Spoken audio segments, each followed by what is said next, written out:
গত পর্বে আমরা দেখেছিলাম কিভাবে হাজার হাজার বছর ধরে বন্দি থাকা ইয়াজুজ ও মাজুজের প্রাচীর ভাঙার প্রচেষ্টা প্রায় সফল হতে চলেছিল। আমরা জেনেছিলাম কিভাবে তাদের সর্দার প্রথমবারের মতো ইনশাআল্লাহ বলবে এবং সেই একটি শব্দের জোরেই খুলে যাবে পৃথিবীর বুকে মহাবিপর্যয়ের দরজা। আজ আমরা জানব সেই প্রাচীর ভাঙার পর থেকে শুরু করে কিয়ামতের চূড়ান্ত মুহূর্ত পর্যন্ত কি কি ভয়ঙ্কর ঘটনা ঘটবে। সারাদিন ধরে দেয়ালটা ভাঙতে থাকবে।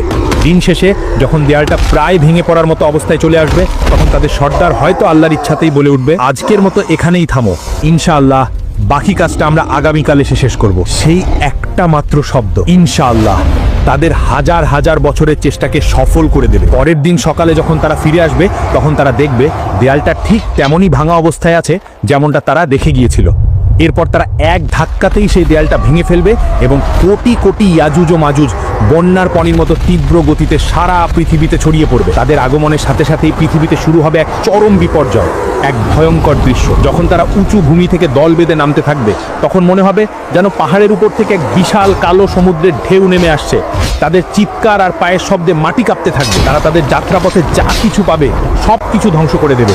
সবুজ ফসলের মাঠ তাদের পায়ের নিচে পিষে ধুলোয় মিশে যাবে। ফলের বাগানগুলো তারা উপড়ে ফেলবে।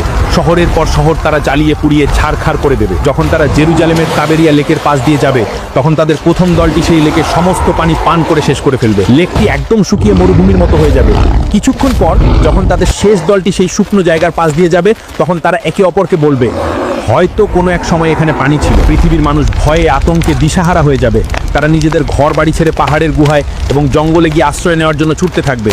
কিন্তু ইয়াজুজ ও মাজুজের হাত থেকে পালানো প্রায় অসম্ভব হবে। তারা যাকে সামনে পাবে তাকেই নির্দয়ভাবে হত্যা করবে। তারা পৃথিবীর মানুষকে মারতে মারতে এমন এক পর্যায়ে পৌঁছাবে যখন তারা অহংকার করে বলবে, আমরা তো পৃথিবীর সব মানুষকে মেরে ফেলেছি, এবার তো পৃথিবীতে আমাদের কোনো শত্রু নেই, চলো এবার আকাশের লোকদের মারি। এই বলে তারা আকাশের দিকে তাদের তীর ছুড়বে। আল্লাহ তাদের এই অহংকার এবং মূর্খতাকে পৃথিবীর মানুষের সামনে প্রকাশ করার জন্য সেই তীরগুলোকে রক্তমাখা অবস্থায় তাদের কাছে ফিরিয়ে পাঠাবেন। রক্তমাখা তীর দেখে তারা আনন্দে উন্মাদ হয়ে চিৎকার করে বলবে, দেখো আমরা আকাশের দেবতাদেরও মেরে ফেলেছি, এখন আমরাই এই মহাবিশ্বের শাসক। ইয়াজুজ ও মাজুজের এই ভয়ঙ্কর অত্যাচারে তুর পাহাড়ে আশ্রিত ইমানদারদের অবস্থা চরমে পৌঁছাবে। খাদ্যের অভাবে তারা ডেসপারেট হয়ে পড়বে। সেই কঠিন এবং অসহায় মুহূর্তে হযরত ঈসা আলাইহিস সালাম এবং তার সঙ্গীরা